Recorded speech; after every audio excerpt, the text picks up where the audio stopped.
Sa 2-3, pagsubok sa mikropono. Sa 2-3, pagsubok sa mikropono. 3-2-1, pagsubok sa mikropono. 3-2-1, pagsubok sa mikropono. At dito lang sa Balitalyado. Maghahati ng serbisyo ng balitang totoo. Kasama mo, kakampi mo, puro balitalyado. Italyado, puro serbisyong totoo. Himpilang walang kinakatigan. Mata ng bayan, boses ng katotohanan. Time check, Oras 13 minuto makalipas ang 3 ng hapon. DWCBT 621 sa talahimpitan ng inyong mga radyo. Magandang hapon sa inyong lahat. Ako si Teus Talan. At ako naman si Guada Atienza. Para sa balitang lokal, lalaking kalalaya lang noong Disyembre, huli kasama ang isa pa dahil isa pang hold up sa 2 tindahan sa Rizal. Para sa balitang internasyonal, parte ng Los Angeles nasunog dahil sa wildfire. Para sa balitang sports, pambansang koponan ng lacrosse ng kababaihan ng Pilipinas nagkamit ng tansong medalya sa Asia Pacific Championship at kwalipikado para sa World Championship 2026.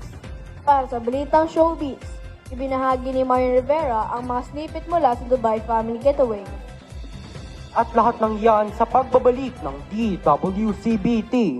Ang dengue ay isang nakakahawang sakit na dalang na lamok. Ang mga sintomas ay mataas na lagnat, pananakit ng ulo, pananakit ng kalamnan at kasukasuan, pagduduwal at pagsusuka, pagdurugo ng ilong at gilagid, paglitaw ng mga pantal sa balat. Para maiwasan sa sakit na ito, dapat mong suot na mahabang damit kagaya ng pantalon at may manggas. Tandaan! Ang impormasyong ito ay pangkahalatan lamang. Kumonsulta na agad sa iyong doktor para magamot na ito. Muling nagbabalik ang Balitalyado. Para sa balitang lokal, lalaking kalalaya noong Disyembre, huli kasama ang isa pa dahil sa pang-hold up sa 2 tindahan sa Rizal. Mahalanuza, ibalita mo! Balik-kulungan ng 2 lalaki sa labas-pasok ng umano sa bilangguan matapos silang arestuhin dahil sa magkasunod na hold up sa 2 convenience store sa Rizal. Ang isa sa mga suspect, kalalaya ng noong Disyembre, sa ulat ni EJ Gomez.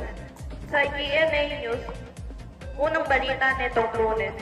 Sinasabing magkasunod na hinold up ang 2 suspect sa 2 convenience store sa Rodriguez, Rizal nitong Biyernes.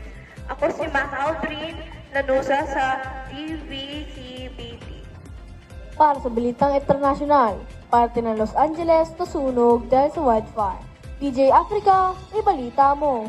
Patuloy na lumaban ang mga bumpero hanggang gabi noong Sabado upang makontrol ang malaking sunog sa paligid ng Los Angeles. Habang lumalakas ang hangin, tinutulak ang mga apoy patungo sa mga lugar na hindi pa naaabot. Hindi pa baba sa 16 sa tao ang kumpirmadong nasawi dahil sa mga sunog na tumpok sa lungsod. Nag-iwan ng mga komunidad sa guho at sinubo ang kakayahan ng libo-libong bumpero at milyon-milyong residente ng California. Sa kabila ng mga makabayang pagsisikap, kabilang ang tumpak ng mga pag-atake mula sa mga crew ng eroplano. Patuloy na lumaki ang Palisades Fire noong Sabado. Tinutulak ito patimog patungo sa mga hindi matatawarang koneksyon ng Getty Center Art Museum at pahilaga sa mataong San Fernando Valley.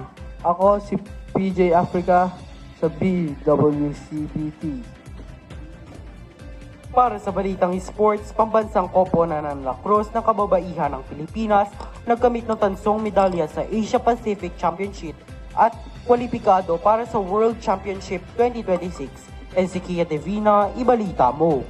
Nanalo na ang pambansang koponan ng lacrosse sa kababaihan ng Pilipinas sa kanilang debut sa Asia Pacific Women Lacrosse Championship dahil sa kanilang mahusay na opensa, solidong depensa at balancing contribution ng manlalaro sa ilalim ng epektibong pamumuno ni Coach Pep Lausag. Ginamit nila ang tamang taktika at pinakita ang determinasyon sa puso sa laro. Ang resulta ay isang dominanteng panalo laban sa Chinese Taipei 18-6 na nagbigay sa kanila ng tansong medalya at qualification sa 26 World Lacrosse Women's Championship sa Japan. Ako si Kia Divina sa DWC. Para sa Balitang Showbiz, ibinahagi ni Marian Rivera ang mga snips mula sa Dubai Family Getaway. Mahalanusa, ibalita mo. Iyak na nag-enjoy ang pamilya nila Dingdong Dantes at Marian Rivera sa Dubai. Sa Instagram, nagbahagi si Marian ng ilang larawan mula sa kanilang kaigmayang biyahe sa Dubai, kung saan inikot nila ang Museum of Silences. Nakilala ang mga paboritong superhero tulad ni Batman, Superman at sa BBT Park at nag-sunboarding sa Dubai Desert Safari. Ito ang kaunting silip mula sa aming getaway.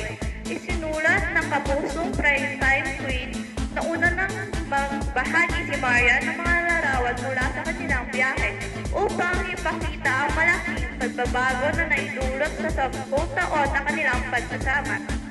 Ipinagdiwang ni na Marian at Dingdong ang mga kanilang ika-10 anibersaryo ng kasal noong Disyembre. Sa pamamagitan ng Renewal Rose, bago nilang espesyal na okasyon, nag-post si Dingdong ng mga larawan mula sa kanilang production, kuha na rin sa Dubai. At iyan ang mga nagbabagang balita na aming nakalap sa buong Magdamag. Muli, ako si Teo Sintalan. At ako naman si Guarda Atienza. At tayo'y muling magsasama para sa mga susunod na balita. At ito ang Balita Liado.